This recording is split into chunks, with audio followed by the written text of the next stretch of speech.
Retornando, eu acho que eu vou deletar a última aula lá, e aí vocês estudem só por essa, tá bom? Pessoal, o que eu estou querendo aqui? Qual que é a minha intenção? Por que eu estou refazendo essa aula? Que eu quero que isso seja uma coisa que ela já está, assim, muito intrínseca, que a hora que eu falar, vocês já tenham a ideia. Qual que é a minha ideia? A minha ideia é a seguinte, é passar uma nova visão do conceito de derivada. Que vocês entendam de uma maneira diferente, não é da maneira correta, não é o que vocês viram até agora, é errado. Não, quero que vocês entendam derivada de uma maneira diferente. A partir do conceito de uma função diferenciável. Tá bom? Embora em engenharia elétrica, na hora de ver sinais de ondas, vocês vão trabalhar muitos sinais que não são diferenciáveis, mas grande parte dos fenômenos a serem estudados são fenômenos que são caracterizados por funções diferenciáveis. O que é uma função diferenciável? Uma função diferenciável é assim, ó, pequenas variações no domínio devem causar pequenas variações na imagem. Mas o que eu entendo por pequena? O que é uma pequena variação no domínio? O que é uma pequena variação na imagem? É isso que eu vou caracterizar para vocês, tá? Então eu vou caracterizar para 3 tipos de função. Essa daqui é mais para a gente poder, vocês já têm mais conhecimento, para a gente poder adquirir mais intuição, porque o que me interessa são esses 2 tipos de funções aqui, que vocês trabalharam muito pouco, tá certo? Mostrar algumas coisinhas para vocês. Mostrar umas coisinhas um pouquinho diferentes. O que é uma função? Uma função. Uma função, ela é um objeto matemático que relaciona 2 conjuntos. Para cada elemento de um conjunto, eu associo um outro. Por exemplo, quando eu estou fazendo uma contagem, eu estou fazendo uma função que ela associa, quando eu estou contando, ela associa cada número natural a um elemento do conjunto que está sendo contado. Por exemplo, eu vou sair contando aqui vocês. 1, ó, estou associando o número 1 ao Rian. 2 ao Marco. 3. Então, é uma função. Tudo bem? Então, uma função, ela tem que ter o conjunto que eu escolho para associar, que eu tenha liberdade de escolha, ele é o domínio. O outro conjunto é o contradomínio. Presta atenção que nem todo mundo do contradomínio será utilizado. Não é preciso que todo mundo seja utilizado. Aqueles elementos do contradomínio que são utilizados, eles são chamados de conjunto imagem. Então eles digam que eles são, eu digo que eles são a imagem do elemento do domínio via a função. Como é que eu represento isso? Olha só. Eu tenho uma função cujo domínio, ó, estou tratando agora de uma função real de uma variável. Quando eu falo função real, o que eu estou dizendo? Que o contradomínio são números reais. Então eu vou pegar alguém de um determinado conjunto e associar um número real. Vou associar um valor numérico. Tudo bem? Uma variável. Quer dizer que alguém no domínio que eu vou pegar também é um número real. Então, olha o que essa função faz. Cada elemento que ela pega no domínio, por algum processo, ela obtém uma imagem que eu escrevo dessa forma. Vou ler de uma maneira que vocês não estão acostumados. Vocês estão acostumados como f de x. Isso daqui eu posso ler, ó. É a imagem de x pela função f. Tudo bem? Vamos pegar aqui um exemplo. Vou pegar um exemplo basicão aqui, ó. Exemplo bem boboca. Bem boboca mesmo, ó. Vamos pegar uma função f. O domínio da função f é do 0 ao 5. Contradomínio são os números reais. O que essa função f faz? Para cada x, ela vai associar um novo número. Como que é esse número? X ao quadrado. Então, ela pega um elemento no domínio e associa esse elemento ao seu quadrado. Tá? Vocês estão acostumados a fazer dessa seguinte forma. Ó. F de x igual a x ao quadrado. Então, x ao quadrado é a imagem do x, elemento do domínio, via função f. E aí vocês saem calculando. Por exemplo, quanto que dá f de 2 para aquela função? Quanto que é f de 2? F de 3? F de 7? Não sei. Eu não sei a F de 7. Certo? 7 não está no domínio. Entendeu? Então, assim, a gente acaba ignorando um pouco, mas a gente tem que tomar... Pô, vamos pegar outra coisa assim, ó. Quanto seria a F de um X mais um delta X? Quanto seria a F de um X mais um delta X? X mais delta X ao quadrado. Só que a priori a resposta de vocês deveria ser: eu não sei. Porque, e se o X for 5? E o delta X for 2? Não dá, né? Porque está fora do domínio. Mas admitindo que o X mais delta X esteja no domínio, a F de X mais delta X é o quê? X mais delta X, tudo isso ao quadrado. Ou seja, ela é x ao quadrado mais 2x delta x mais delta x ao quadrado. Presta atenção que é o delta x todo que está ao quadrado, tá? Mas, professor, mas por que você está fazendo isso? Porque ali está a ideia do conceito de derivada.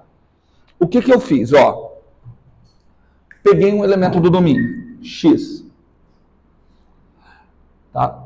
Eu quero avaliar o que acontece quando eu tenho pequenas variações em torno do domínio. Então, eu vou pegar um outro ponto do domínio, aqui. X mais delta x. Aqui eu estou fazendo bem distante, tá? Mas é por uma questão didática. Estou aqui no x mais delta x.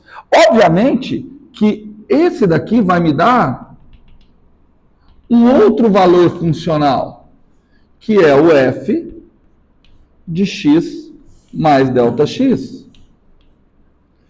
Tudo bem? Eu dei um incremento no meu domínio. Eu dei uma pequena variação no meu domínio. Quanto foi o incremento dado ao meu domínio? Quanto foi o incremento dado ao meu domínio? Delta x. O incremento delta x dado no meu domínio causou um incremento no contradomínio. Quanto foi o incremento que eu dei na imagem? Quanto foi o incremento na imagem? F de x mais delta x menos delta x. Tudo bem? F de x mais delta x menos delta x. Tá? Então, o que você espera? Se esse incremento aqui for bem pequeno, o que você espera desse incremento? Que seja bem pequeno. Percebe que isso, para grande parte dos sinais elétricos que vocês vão usar, não funciona, né? Você tem aquela função degrau mesmo. De repente, pequenos incrementos, a função dá um salto muito grande. Quer dizer que ela não é diferenciável. Então, o que eu quero? Eu quero o seguinte, olha, eu quero que exista uma relação, eu quero que exista, não. Se existir uma relação de proporcionalidade, ou pelo menos uma relação aproximada de proporcionalidade, entre o incremento do domínio e o incremento da imagem, eu vou dizer que essa função é diferenciável. Tá certo? Então, ó, eu estou querendo dizer isso aqui, ó, Wesley. Essa função é aproximadamente... Deixa eu abrir um espacinho aqui, depois sabe-se lá como que eu vou fazer. Não, lá, nunca uso espaço decente, né? Eu sou burro pra caralho. Eu sou muito burro. Aproximadamente delta x. Olha só. Eu quero que... Quem é que causou esse incremento? O incremento do domínio. Então eu quero assim, ó, pequenos incrementos no domínio causem pequenos incrementos na imagem. Vamos pegar, por exemplo, aqui, ó. Escolhe um valor aí para o x, ô Carol. 2. Quanto que dá f de 2? 4. Vou dar um pequeno incremento. Preciso que alguém pegue a calculadora aí. Vamos lá. Ó, teste. Quero ver se essa função... Vamos lá, ó. Teste. Para essa função aqui. Teste. Escolha da Carol. Ela calculou f de 2. F de 2 foi igual a 4. Dá um pequeno incremento no 2, fazendo favor. Primeiro, pequeno incremento no domínio. 0,3 é muito grande. Pequeno. Bom, faz favor, calcula para mim essa daqui, ó. Por isso que eu pedi. 0. Nossa, aí você está chutando o pau da barraca. Ó, aqui tá um ótimo incremento. Calculem para mim f de 2,001.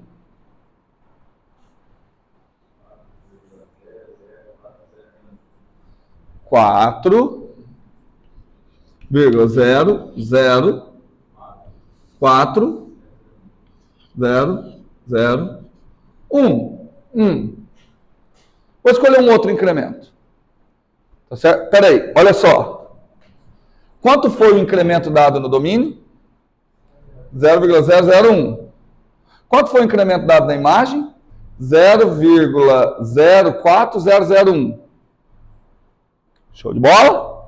Tá, eu vou pegar um outro aqui, ó. Calcula aqui agora para mim. Eu vou dar um outro incremento, ainda pequenininho, só que ele é o dobro desse. 0,002. Quanto que dá f de 2,002?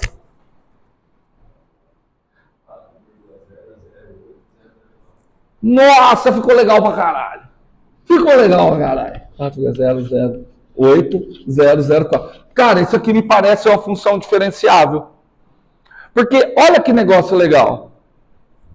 Daqui para cá, o que eu fiz com o incremento do domínio? Dobrei. O que aconteceu com o incremento da imagem? Não dobrou. Porque para ter dobrado eu tinha que ter 4,008,002. Não dobrou.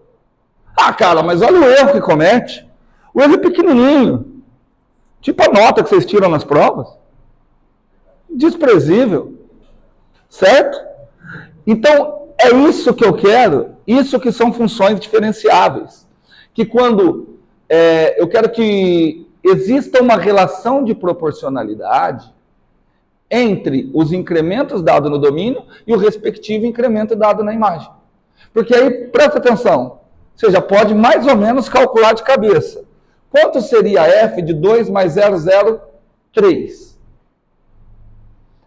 Eu daria o palpite que seria 4,012 alguma coisa. Porque existe uma proporcionalidade, vê aí. Porque existe essa proporcionalidade. 0,12? Mas ainda está bom. Só que você começa já a perceber que o erro já foi maior. Entendeu? Por quê? Porque quer dizer que eu não estou mais com coisas tão pequenas. Tudo bem? Então, função diferenciável, eu vou dizer que uma função diferenciável é isso. Quando eu consigo estabelecer uma relação de proporcionalidade. Ah, professor, mas vai fazer, mas cara, eu acabei de ver que vai ter um erro, por isso do aproximadamente. Tamo junto? Se eu quero uma relação de proporcionalidade, existe uma constante de proporcionalidade, que eu vou chamar de A. Bom, gente, estamos num curso de exatas, não quero escrever em termos de aproximação, quero escrever em termos de igualdade. Então vai ser uma igualdade, vai ter uma constante de proporcionalidade, vezes delta x. Para ser uma igualdade, eu tenho que pôr um erro. E eu vou perguntar, eu estou repassando a aula que eu quero que vocês entendam em detalhes. Do que vai depender aquele erro? Do tamanho do incremento. Quanto menor for o incremento, menor é o erro que eu cometo quando eu descrevo aquilo com proporcionalidade. Tudo bem? Entretanto, vamos voltar ali, por exemplo. Daqui para cá, o que aconteceu com a... O que aconteceu com o incremento no domínio? O incremento dobrou. O que aconteceu com o incremento da imagem? Aproximadamente dobrou, mas eu cometi um erro. Quanto que está o tamanho do erro? 0,03, né? Porque aqui, para ser perfeito, deveria ser o quê? 4,008002. Então, o erro está sendo 0,002, né? Tudo bem? O erro está sendo 0,002? Não, que 00? Está sendo 0,12345,2. Quanto que é o erro que eu estou cometendo? Quanto deveria dar? Quanto que eu gostaria que desse para eu bater em cima? Para estar perfeito, 4,008002. Só que deu isso. Então, quanto que deu o erro? 0,0000002. É um erro muito pequeno. Menor que o incremento. Quanto que foi o incremento no domínio? Muito menor, Felipe. Muito menor, acho que dá 3 ordens de grandeza a menos. Tudo bem? Então eu vou querer que esse erro seja muito menor que o incremento. Como é que eu escrevi isso, que o erro tem que ser muito menor que o incremento? Eu escrevi isso dessa forma, ó, que o limite, quando ΔX tende a zero, do erro cometido pelo próprio ΔX, seja zero. O que eu estou dizendo com aquilo? Que o erro decresce muito mais rápido que o próprio ΔX. Estou dizendo também que quanto menor o ΔX, melhor essa aproximação. Todo mundo acompanhou? E aqui é a hora que eu começo a perceber que eu perdi tempo tentando adiantar a aula aqui para você. Perdi muito tempo. Eu não vou fazer essa coisa vagabunda aqui não. Porque tá com cara que todo mundo vai reprovar. Então, pelo menos, não tem desculpa para falar, o professor fazia as coisas tudo bagunçado. Não. Estou fazendo isso aqui por vocês, não. Estou fazendo por mim, para eu não ter aluno me enchendo o saco. E seria uma maravilha que todos reprovassem, hein? Aí não precisa abrir Eletro 2 semestre que vem. Eu fico de boa. Certo, Marco? Você está trabalhando para colaborar com isso, né, Marco? Então tá bom, Marco.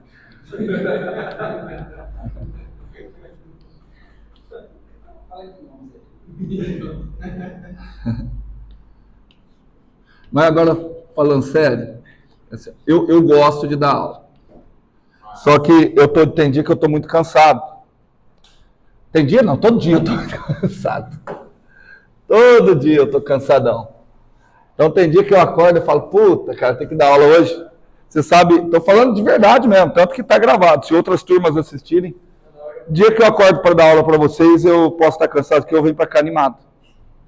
De verdade. Ainda mais quando o Zé vem. Eu estou falando sério, quando você vem é legal, Zé. A tua cara que não está entendendo nada é uma coisa que... Não, é verdade. A turma de vocês é gostoso trabalhar. A carinha... uma das pessoas que mais me deixa feliz é a Gabi. A Gabi, ela está no curso errado. Você está no curso errado. Você não tem perfil de engenheiro. Você devia fazer alguma coisa na área de ciência. Que ela fica com a cara de felicidade quando você mostra alguma relação matemática que vai linkando assim, ó. Ela abre um sorrisão que, assim, pelo menos para mim, me motiva. Por isso você já passou, viu? Por que vocês não abrem cara de sorriso? Vai ficar todo mundo...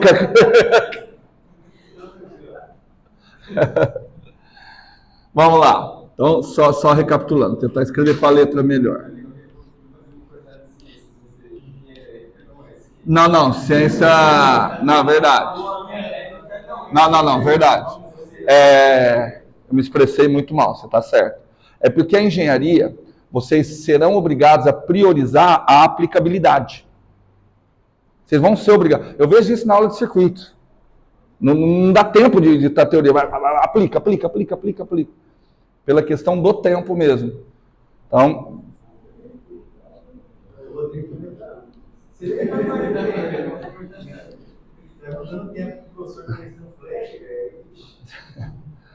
Eu não vejo a hora do... Nossa, eu tô tão empolgado com o nascimento do filho do Rodrigo. Cara, não vejo a hora de ter a sexta-feira livre. Meu Deus do céu. Vai. Eu acho que essa semana, eu acho que na outra semana é a última semana de aula do Rodrigo. Aí depois, mas não vai dar tempo de ter prova, né?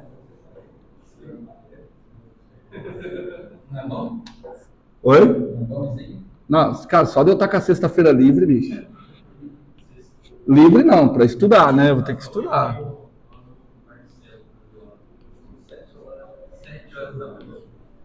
Eu já passei em ética, eu tô de boa. O Marcelo é gente boa demais, né, cara? Vocês já tiveram a oportunidade de conversar com ele? Olha, ele é gente fina demais, cara. Fazer o quê? Por quê? Ah, é? Eu achei... Pior que quando eu vi ele, a primeira vez, cara, ele é carrancudo, ele é sisudo, né? Mas ele é gente fina demais. Bom, vamos lá. Até é verdade a parte assim que eu gosto da turma de vocês, que quando o Danilo perguntou se eu ia deixar o Eletro 2, eu falei, não. Os professores da física também falaram que era melhor eu deixar para não sobrecarregar. Eu falei, não, se precisar sobrecarregar. Ainda mais agora que parece que não vai ter Eletro 2. Igualzinho. Só para Gabi. Não, pro Kelly também que me deu um negócio ali de graça. Certo? Eu vou ter que fazer uma extensão maior. Não, o pior é que a extensão dele, se fizer, a extensão ali é boa justamente por ser curta. Eu tenho pavor de ficar carregando aquelas extensões quilométricas, cara. Diga, Wesley. Vamos lá, ó. O que acontece? Escrever isso daqui, escrever o incremento na imagem como uma constante proporcionalidade vezes o incremento mais um erro, isso você consegue para qualquer coisa. Quer ver? Vou pegar um outro exemplo. Ó, de novo, a mesma função daquela hora. F de x é x ao quadrado. Então vem comigo. F de 2. Quanto que é F de 2? 4. Aí eu vou colocar F de 7. Quanto que é F de 7? Não, eu não coloquei domínio agora. Todos reais. 49. Ok? Quanto é que foi o incremento no domínio? Incremento no domínio? 5. 5. E o incremento na imagem? 45. Então, olha só. Eu posso escrever o incremento na imagem, 5, igual, tem que ser proporcional, aqui ainda não. Aí eu vou fazer agora F de 4. Quanto que é F de 4? Espera aí. 4 não. Aqui eu incremento. Espera aí. Deixa eu... Para não me perder. Perdão. F de 4. Quanto que é F de 4? 16. Precisar pegar mais um. F de 8. Quanto que é F de 8? 64. Aí você olha. Daqui para cá, o que aconteceu com o domínio? Dobrou. O que aconteceu com a imagem? Perdão, o domínio não. Daqui para cá, quanto foi o incremento no domínio? Eu não tenho que ver o domínio, tem que ver o incremento. Daqui para cá, quanto foi o incremento? 2. E daqui para cá?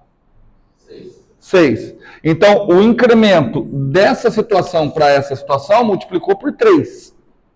Só que a imagem multiplicou por 3? Não. A gente gostaria que ela multiplicasse por 3. Então, mas eu posso forçar isso.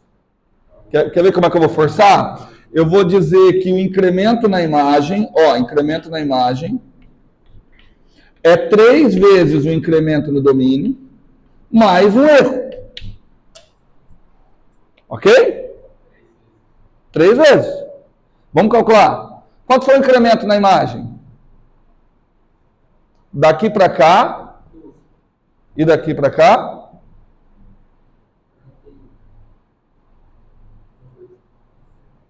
(48). Aí você vai falar, cara, o incremento da imagem está sendo 48. Só que o incremento no domínio está sendo de 2 em 2. Então ficaria 48 igual a 6 mais... Basta você pôr um erro grandão. Entenderam? Entendeu, Wesley? Então, eu quero dizer o seguinte, essa expressão, eu consigo escrever ela sempre. Só essa expressão não é suficiente para eu garantir que a função é diferenciável. Porque basta eu colocar um errão. Entendeu? Só que para a função ser diferenciável, qual que é a exigência? O erro tem que ser pequeno. Quão pequeno? Menor que o incremento. Se eu der um incremento de 0,01, o meu incremento tem que ser menor que 0,01. O meu erro tem que ser menor que 0,01. Ficou mais claro? Mas como é que eu escrevo isso matematicamente? Quando eu calculo o limite, os dois vão para zero. Só que eu quero que o erro vá para zero mais rápido, porque o erro tem que ser menor.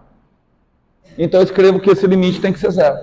Escrever que esse limite tem que ser zero é dizer, ó, o erro tem que ser sempre bem menor que o incremento.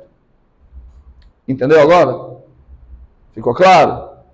Tudo bem? Só que aí você poderia, com toda a razão do mundo, vir aqui argumentar, mas professor, você está fazendo isso, está dizendo que existe que eu vou colocar uma constante proporcionalidade. Tô. E quem é essa constante proporcionalidade? Aí agora é outro problema. Agora nós vamos determinar essa constante proporcionalidade.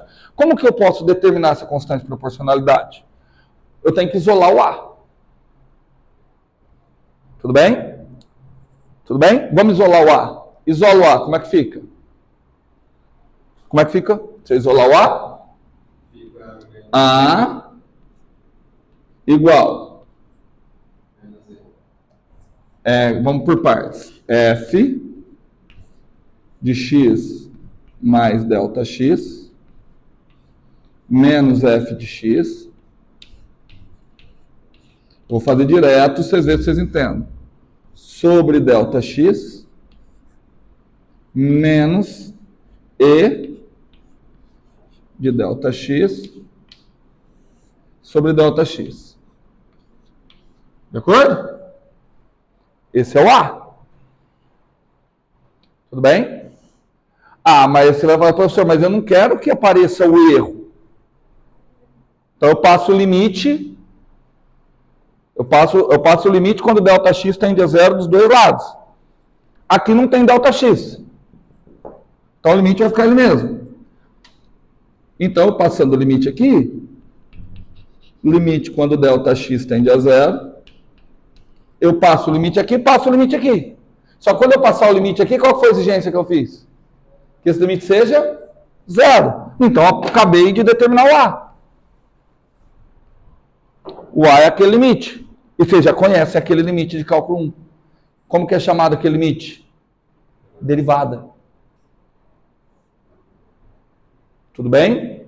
Portanto, a constante de proporcionalidade é a derivada. Constante de proporcionalidade é a derivada. Então, essa é uma outra interpretação que eu vou dar para a derivada. O que é a derivada de uma função? A derivada de uma função está relacionada à resposta dos valores funcionais a pequenos incrementos no domínio. Pequenos incrementos no domínio causam pequenos incrementos da imagem. Certo? Se a função for diferenciável, significa que os pequenos incrementos da imagem são diretamente proporcionais, aproximadamente, diretamente proporcionais a pequenos incrementos do domínio. Quem é a constante proporcionalidade? A derivada. Tudo bem? Estamos juntos? Vou pegar um exemplo aqui para ficar mais claro. Vou pegar o mesmo exemplo que eu fiz na aula passada. E aí, só que hoje eu vou adicionar um, tá? Exemplo. Exemplo 1. Ó, função domínio todos os números reais, tá? Vamos lá, Wesley. Escolhi uma determinada função atuando em um ponto do domínio. F de x igual a x quadrado. Vou dar um incremento no domínio de modo que ainda esteja no domínio da função. Então, quem é f de x mais delta x? Quem é f de x mais delta x?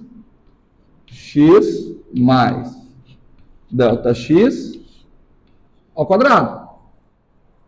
De acordo? Esse carinha aqui é x ao quadrado mais 2x delta x, coisa linda, menos delta x ao quadrado. Tudo bem? Aí agora vamos analisar. Ó, dei um incremento no domínio, tive um incremento na imagem. O incremento na imagem é o f de x mais delta x menos o f de x. Faz a conta aí para mim. Quanto que deu f de x mais delta x menos f de x?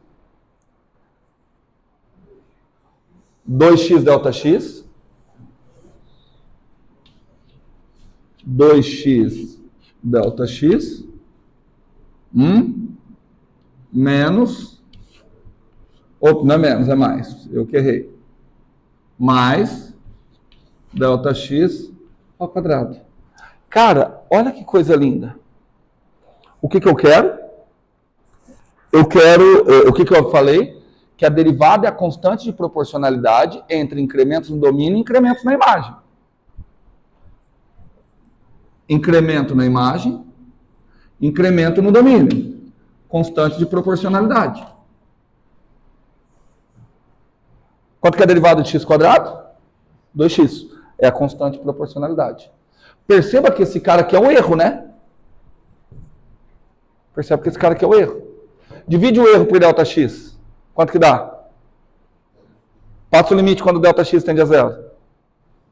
Dá zero. Opa! Quer dizer que o erro é bem menor que o delta x. Pega, por exemplo, o incremento de 0,1. O erro é 0,1 ao quadrado. 0,01. Então o erro é menor que o delta x. Então está de acordo. Entendido? Querem fazer outro exemplo?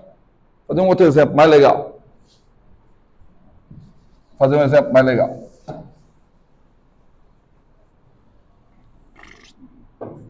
Vamos pegar agora a função seno de x. Ok? Esse é a função. Deu um incremento. Quem é o seno de x mais delta x? Aí eu tenho que usar aquela relação. Seno A, cosseno B, mais seno B, cosseno A. Ok? Vamos calcular o incremento? Só que antes de eu calcular o incremento, eu vou fazer algumas considerações. O que tem que acontecer com delta x? Seu quê? Muito pequeno. Se o delta x é muito pequeno, ele é muito perto de zero. Então, o cosseno de delta x é muito perto de quanto? De 1. Então, eu já vou considerar que isso aqui é aproximadamente 1. Ok? Faz a subtração. Quem que sobra? Porque aí o seno de x vai embora com o seno de x. Ok? Ah, mas agora eu estou considerando aproximadamente, né? Então não posso colocar igual. Não tem problema. O que eu estou fazendo? Quando eu já estou considerando isso aqui aproximadamente igual a 1, eu já estou considerando o erro. O erro está por aqui. E eu não vou escrever o erro, então vou colocar só aproximadamente. Tudo bem? Então quem que sobrou? Seno de delta x, cosseno x. Mas não estou considerando que o delta x é muito pequeno? Não estou considerando? E vocês já viram que se o seno de delta x é muito pequeno, se o delta x é muito pequeno, o seno de delta x é aproximadamente o delta x. Vocês já viram aquele limite? Limite quando x tende a zero, seno de x por x dá 1. Significa que para números muito pequenos, seno de x é aproximadamente igual a x. Tudo bem? Então, o que vai ficar? Então, aqui vai ficar cosseno x. Isso daqui é aproximadamente delta x. Voltamos para a interpretação de derivada. A derivada é o coeficiente de proporcionalidade entre incrementos no domínio e incrementos na imagem. Incremento na imagem, incremento no domínio. Quem é a derivada do seno? Cosseno, está lá. Certo? O que eu quero que vocês percebam? Essa não é uma maneira prática de ficar calculando a derivada. Isso é uma outra interpretação do conceito de derivada. Fala. Eu não estou considerando para ΔX muito pequeno. Então, quando ΔX é muito pequeno, ele é muito perto de zero. Quanto que é o cosseno de um ângulo? Muito, muito perto de zero. Quanto que é o cosseno de zero? Então, se eu estou muito, muito perto de zero, muito, muito perto de 1. Tudo bem? Captaram? Pegaram a ideia de derivada? Pegou a ideia? Vou apagar tudo. Certo? Simplesinho, né? Por que eu estou falando tudo isso? Porque o outro tipo de função que eu vou pegar, os dois tipos de função que eu vou trabalhar agora, a derivada não é tão óbvia igual ao que a gente está trabalhando. Tá bom? A derivada não é tão óbvia, só que nós vamos utilizar o mesmo critério para a derivada. Usar o mesmo critério. Pequenos incrementos no domínio vão produzir pequenos incrementos na imagem. Quem é que vai ser a derivada? O coeficiente de proporcionalidade entre os pequenos incrementos da imagem e os pequenos incrementos no domínio. Isso, para nós, a partir de agora, é derivada. Quando eu falo coeficiente de proporcionalidade, está dando a impressão que sempre vai ser um número, mas não, em geral, uma derivada é uma matriz. Tá certo? É uma matriz. Na realidade, é uma transformação linear. Tá ok? Na realidade, derivada é uma transformação linear. Então, vamos começar a trabalhar aqui, ó.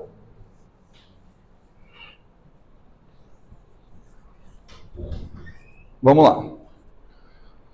Vamos falar de derivadas de caminhos no RN. Vocês conhecem caminhos no RN como funções com valores vetorial. Tá?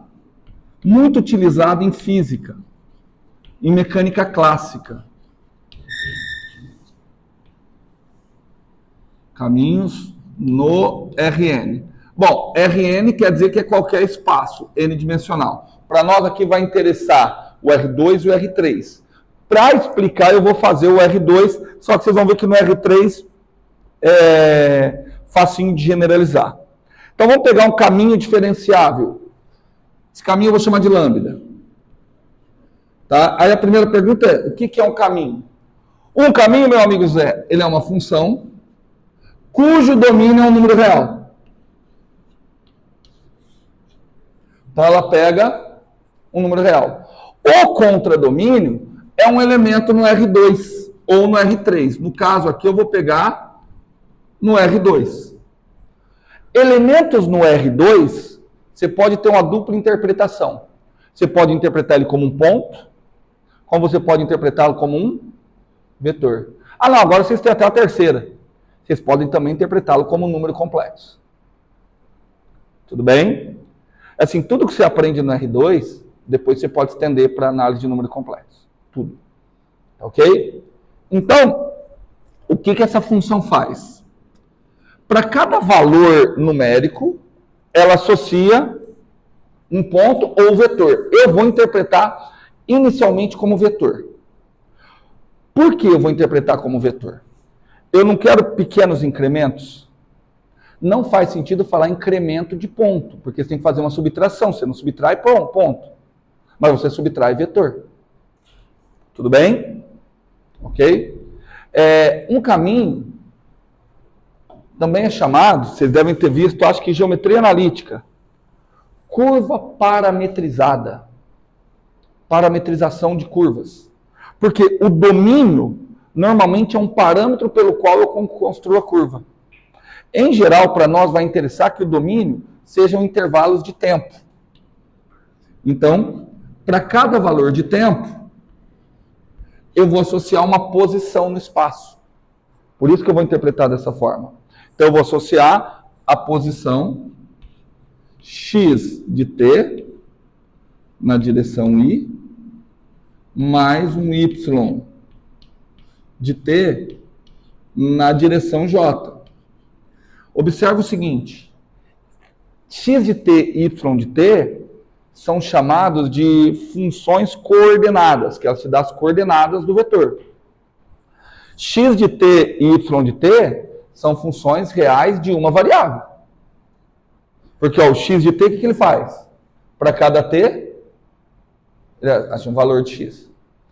Também é para perceber, eu quero que vocês percebam, que nesse caso não tem gráfico. Por que não tem gráfico? Porque a tua imagem é bidimensional.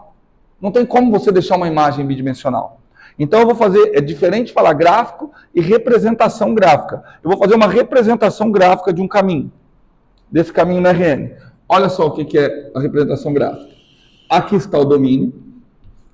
O domínio está no intervalo A, B. Aqui está a imagem. Aqui está o contradomínio, aliás. Já eu vou desenhar a imagem. Tudo bem? Ó, X, Y. Então, o que acontece? Para cada valor de T escolhido aqui, eu escolho um valor de T, o meu caminho que eu estou chamando de lambda, ele vai associar um ponto, ou vetor, depende da sua necessidade, um ponto de duas coordenadas. Ele primeiro associa a coordenada x de t,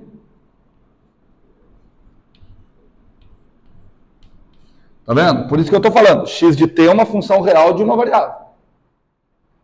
Ele também associa a coordenada y de t. Presta atenção que eu estou falando, estou sendo insistente que x de t e y de t são funções reais de uma variável, isso não é à toa. Tudo bem? Ali eu representei como um ponto, já eu vou modificar essa representação. E o meu ponto representado ficou muito ruim, porque eu vou querer. Você está muito ruim. Está doido? Vamos lá, vamos pegar aqui. Ó. Vou pegar mais aqui em cima. Y de t.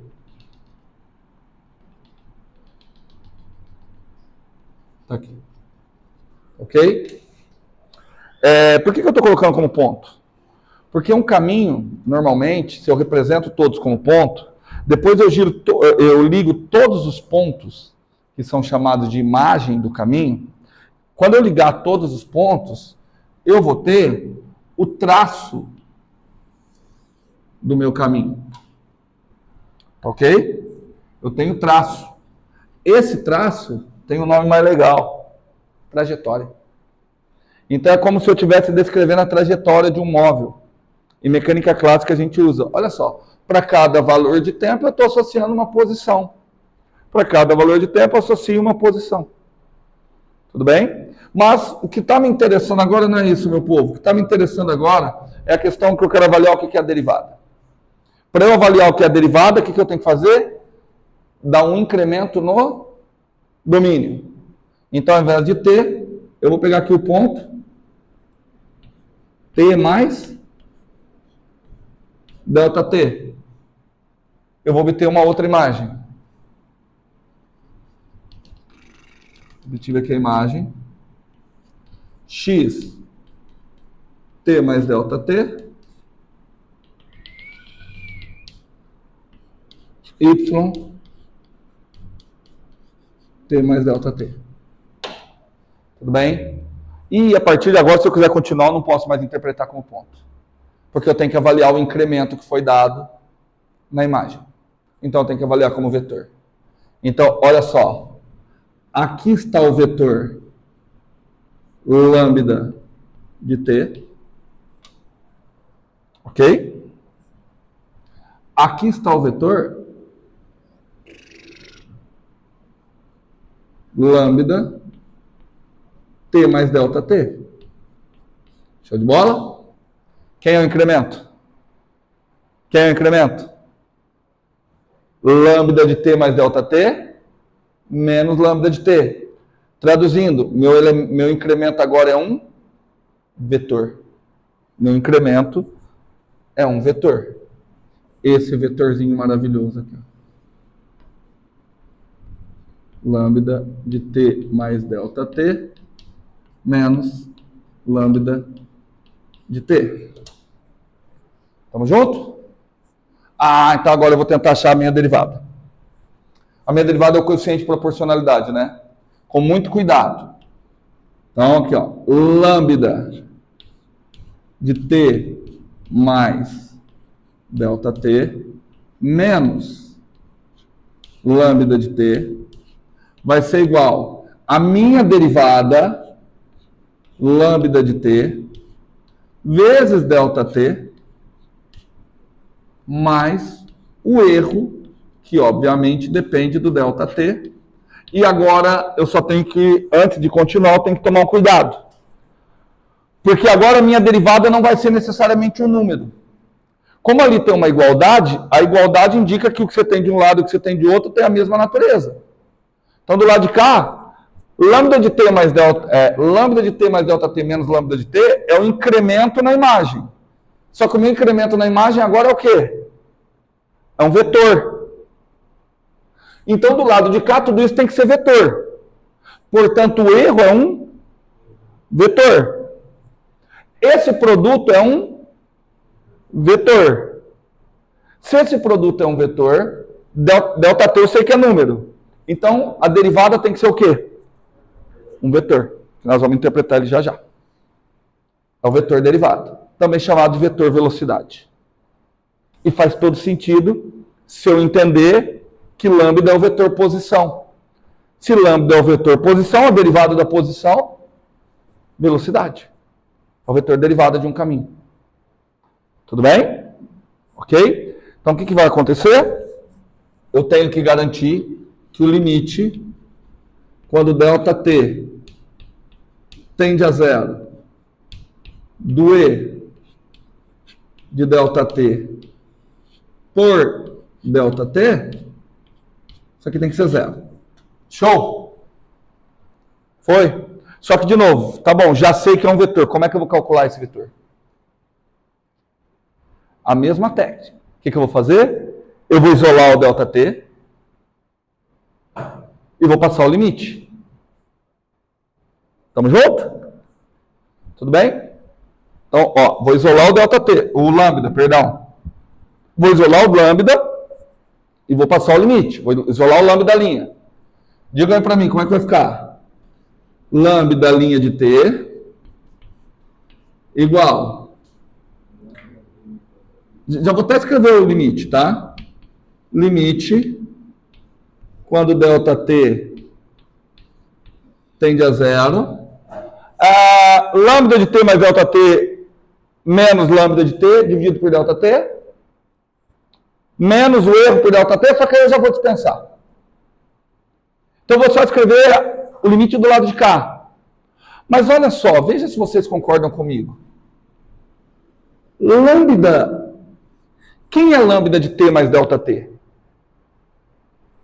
Quem é lambda de t mais ΔT?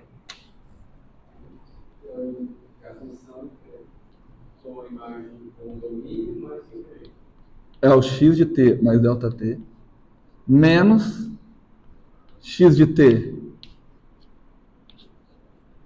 Opa! Na direção i mais y t mais ΔT na direção j. Certo? Menos quem é lambda de t? X de t na direção i. Então eu vou juntar só quem está na direção i com quem está na direção i. Então, aquilo lá vai virar isso aqui, ó. X t mais ΔT menos x de t por ΔT na direção i. Mais quem? Mais quem? limite, quando ΔT tende a zero, porque vão ser dois limites, né?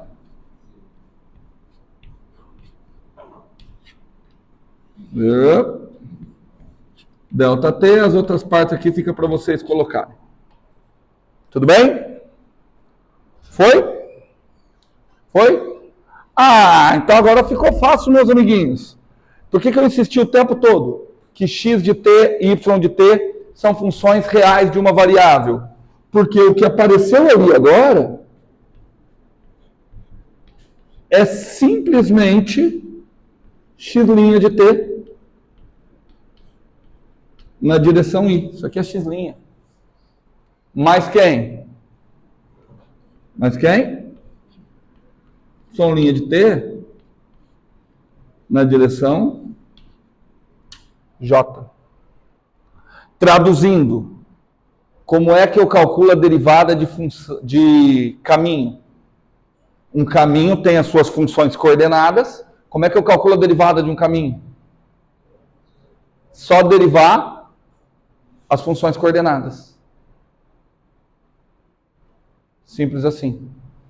Vamos entender geometricamente o que acontece? À medida que ΔT fica muito pequeno, o que vai acontecendo com o vetor? Incremento. Vai ficando pequeno. Só que eu estou dividindo ele por ΔT, não estou? Então o ΔT está pequeno, então ele cresce um pouquinho.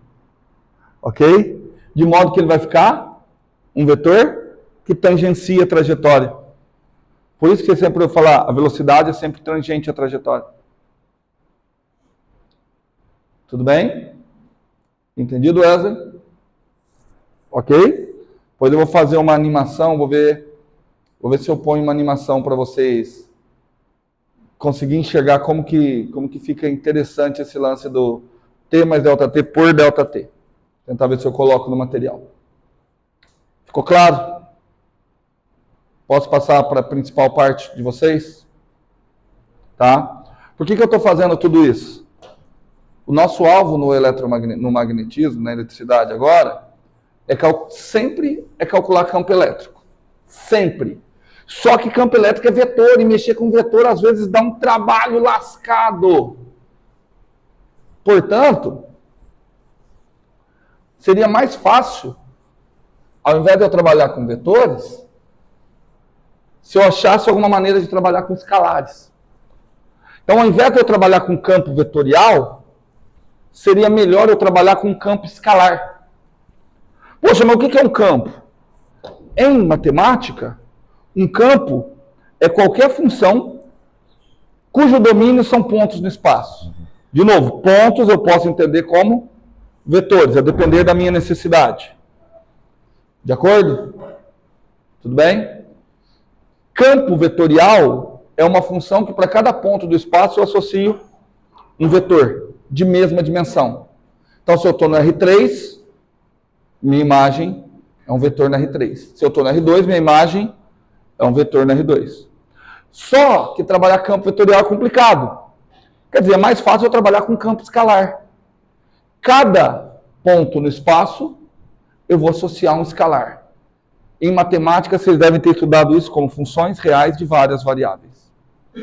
Tá bom? Eu vou aqui, porque eu estou com preguiça de escrever funções reais de várias variáveis, escrever apenas campo escalar. Tudo bem? Vamos trabalhar com campos escalares. Campo escalar, meus amiguinhos. Dei uma olhada aqui. Eu vou considerar um campo escalar que eu vou chamar de V. Os mais espertos já sabem por que eu vou chamar esse campo de V. O principal campo escalar para nós é o campo potencial. Potencial elétrico. Vocês chamam de tensão. Tudo bem? Como ele é um campo, o domínio dele é um subconjunto do R2 ou do R3. Eu já vou pegar no R3. E a imagem é um número real. Tudo bem? Então, o que ele faz?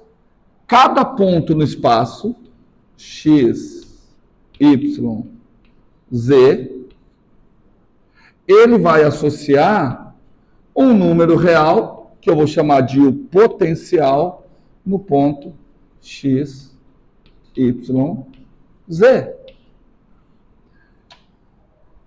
Ah, mas e se eu quiser interpretar como um vetor? Então você vai fazer isso aqui, ó. Cada vetor no espaço R3, R, você vai associar o potencial, não é para falar potencial, o campo escalar V de R. Tudo bem? Novamente, para esse daqui não dá para ter gráfico. Porque meu domínio tem 3 variáveis. Se fosse do R2 em R ainda daria. Mas meu domínio tem 3 variáveis. Então eu vou fazer uma representação similar à que eu fiz de um caminho. Então aqui, ó, domínio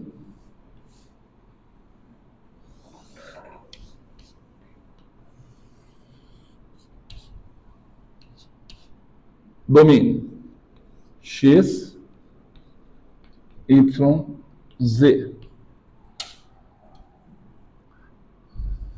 Cá está o meu domínio. E aqui está a minha imagem. O que eu estou interessado mesmo, Wesley? O que eu estou interessado? O que nós estamos analisando? O que nos interessa? Ixi, aí lascou, hein? O que nos interessa é a derivada. Certo? Ô Wesley, acorda. Certo? Certo? Nós estamos aqui para estudar a derivada. O que é a derivada? Coeficiente de proporcionalidade entre pequenos incrementos no domínio. E aí lascou. Porque agora, cara, eu vou entender como isso aqui. Tem aqui um vetor no domínio. Está aqui o vetor R. Aí você vai falar, professor, show de bola. O vetor R, via a função potencial, vai produzir a imagem V de R. De acordo? E agora, dá um incremento no domínio. Que objeto matemático tem que ser o meu incremento no domínio? Um vetor. Só que um vetor, diferente do que a gente fez até agora, um vetor ele tem trocentas direções. Era diferente que o incremento era valor, número real, que você só tinha uma direção, ou positiva ou negativa. Então agora isso fica um pouquinho mais complicado, porque aí eu vou construir, por exemplo, o meu vetor incremento.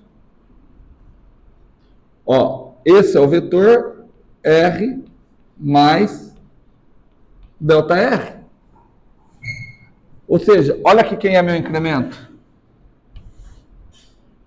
Meu incremento é esse carinha aqui. Meu incremento é um vetor. E aí, via função, eu vou produzir o V de R mais delta R. Produzir o V de R mais delta R. E agora eu vou tentar escrever a derivada. Tá? Olha aqui, ó. Incremento na imagem, V R mais delta R menos V de R. Ô Zé, vamos ver se você está esperto. Eu já falei que eu estou usando a letra V porque eu estou falando de potencial. Me dá um nome para incremento da imagem. Diferença de potencial. Tensão. Certo? Tensão. Por isso que eu troquei as letras comparado à semana passada. Tá? Então, meu incremento da imagem vai ser... Eu ainda vou anotar uma notação feinha. A derivada do potencial vezes o delta R mais um erro, o qual depende do delta R. Ok? E aí agora lascou, porque agora a gente tem que avaliar. Que objeto matemático eu tenho do lado de cá? Escalar. Então do lado de cá tem que ter escalar. Então o erro agora é 1. Então tudo isso tem que ser um escalar. Só que esse cara é um vetor. Então a derivada tem que ser algum objeto que quando multiplica um vetor me dá um escalar. Qual é o objeto que quando multiplica um vetor te dá um escalar? Outro vetor.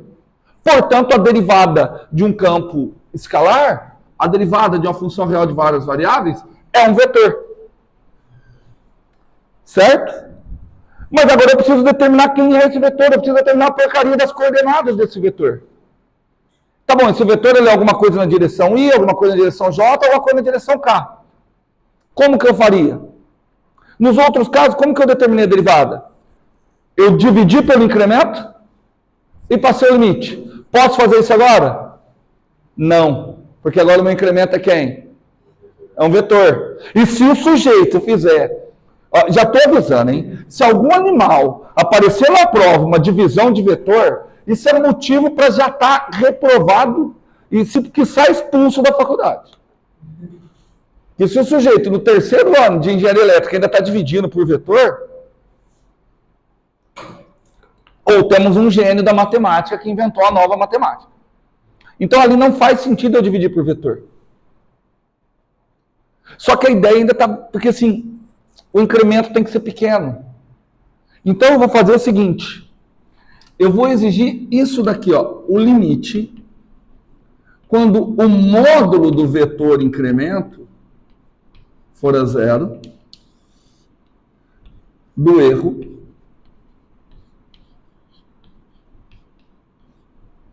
pelo módulo do incremento. Eu vou exigir que isso seja 0.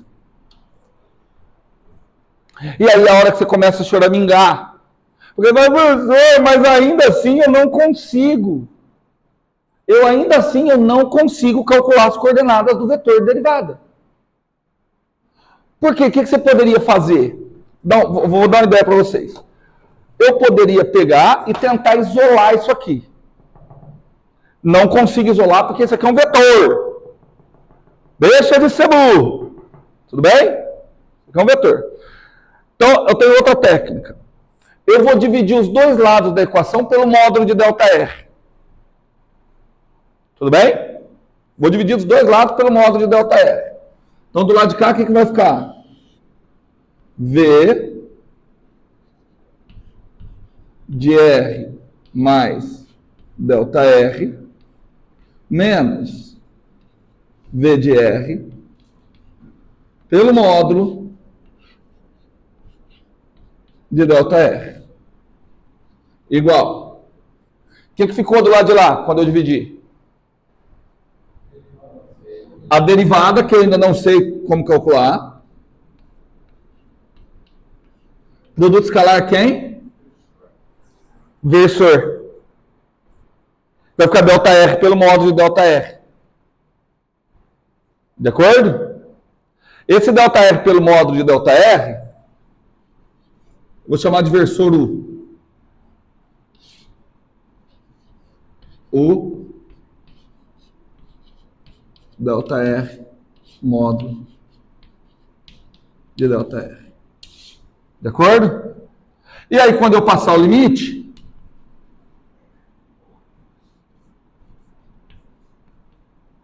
se eu estou passando o limite, pelo menos eu desapareço com um erro.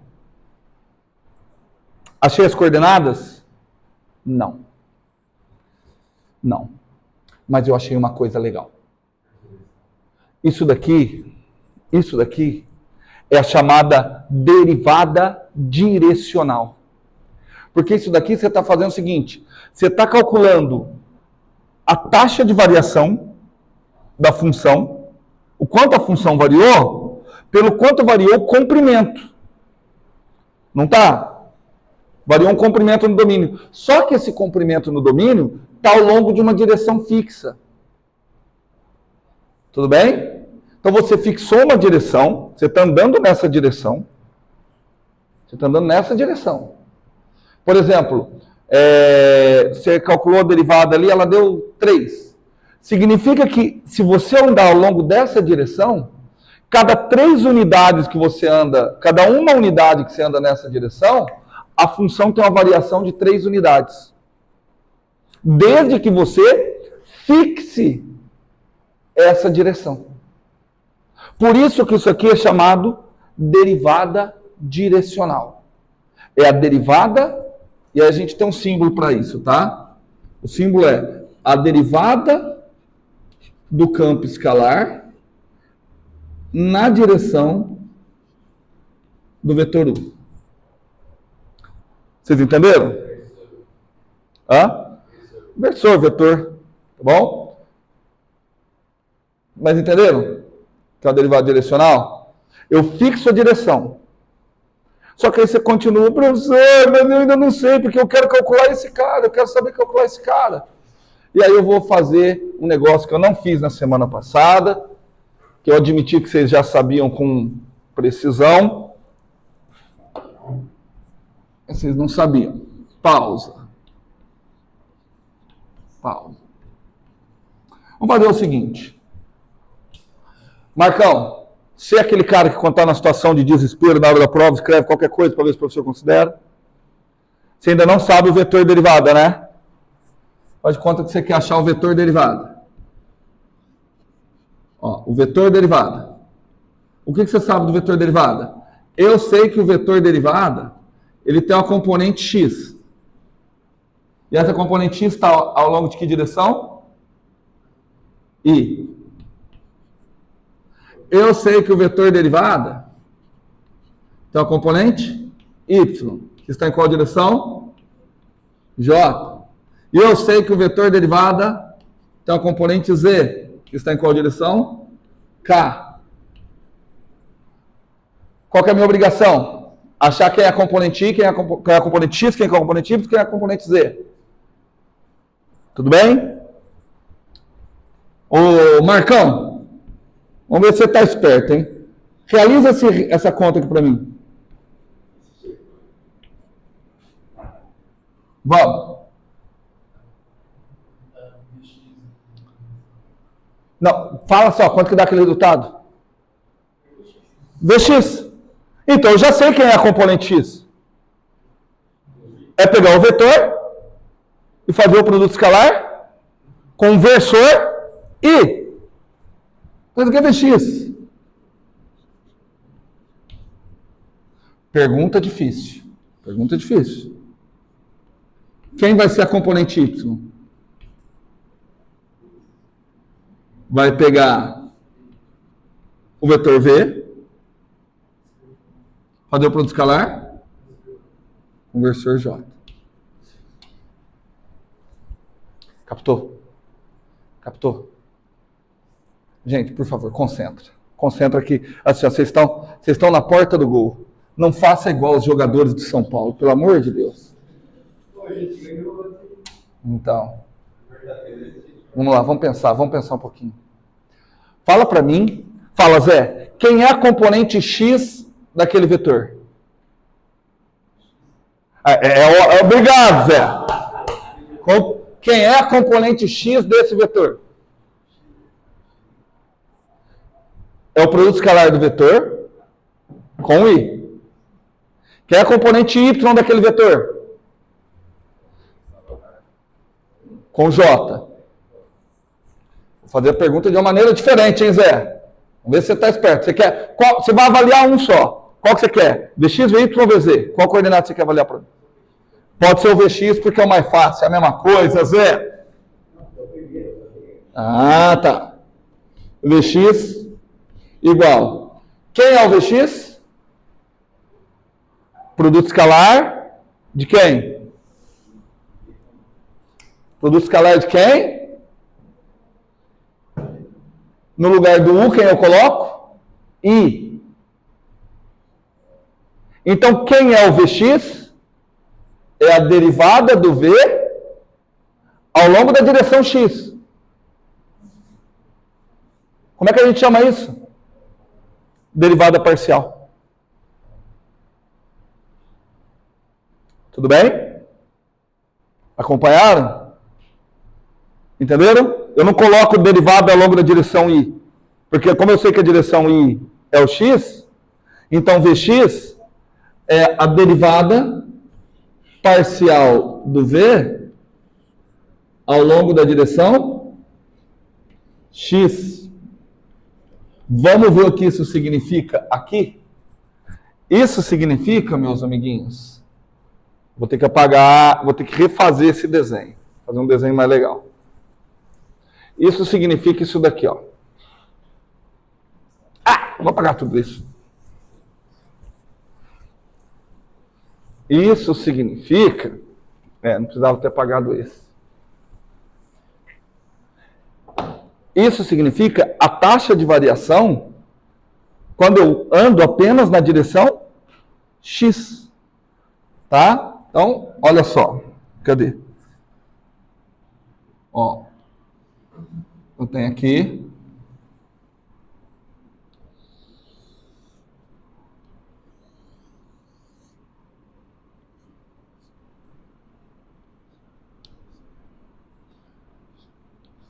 Estava dando aula de Física 3 ontem para o pessoal da Civil.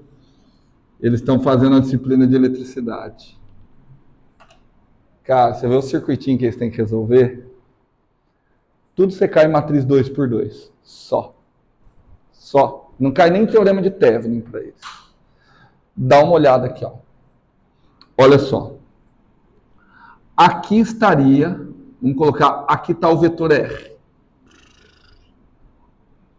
Ok? Só que agora eu vou dar um incremento exclusivamente ao longo da direção X. Ó, meu incremento está para cá.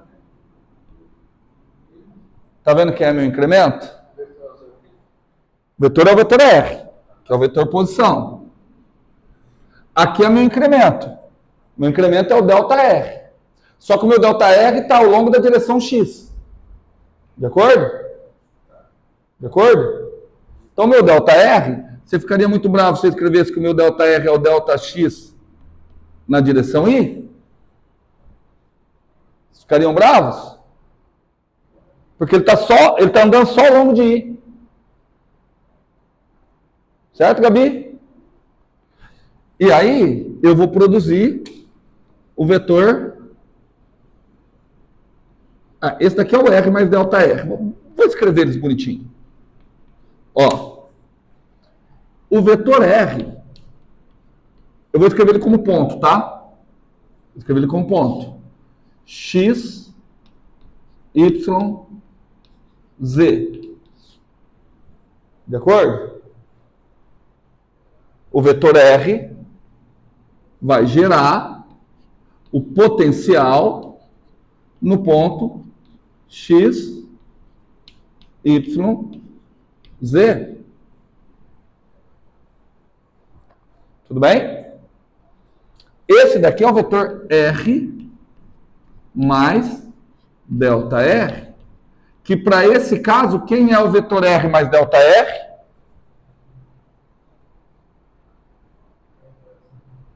A hora que eu escrever vai ficar óbvio. Ele é o X mais ΔX, porque o ΔR não é um ΔX na direção I, certo? Então não tem variação em Y, não tem variação em Z. De acordo? Esse cara me produz o potencial no ponto X mais ΔX, Y, Z. É o incremento. Tudo bem? Portanto, se eu for escrever isso aqui como limite, isso daqui é o limite, módulo de ΔR. O módulo de ΔR, quem é o módulo de ΔR? ΔX. Tudo bem? Então ele é o limite quando ΔX tende a zero do incremento, nos valores funcionais, V x mais ΔX, Y, Z menos V x, y, z por delta x.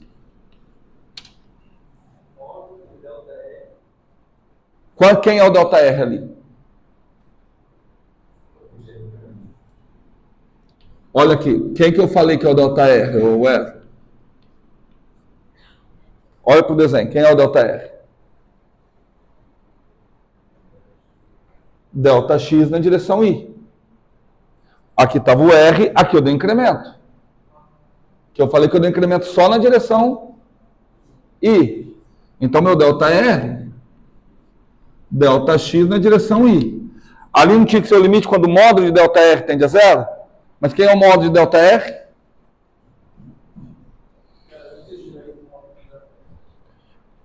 Peraí, você não entendeu daqui como é que eu calculo o módulo delta R? Ou não entendeu por que eu estou calculando o módulo delta R? Como você chegou a esse resultado? Como eu cheguei no que, Wesley? Calma aí.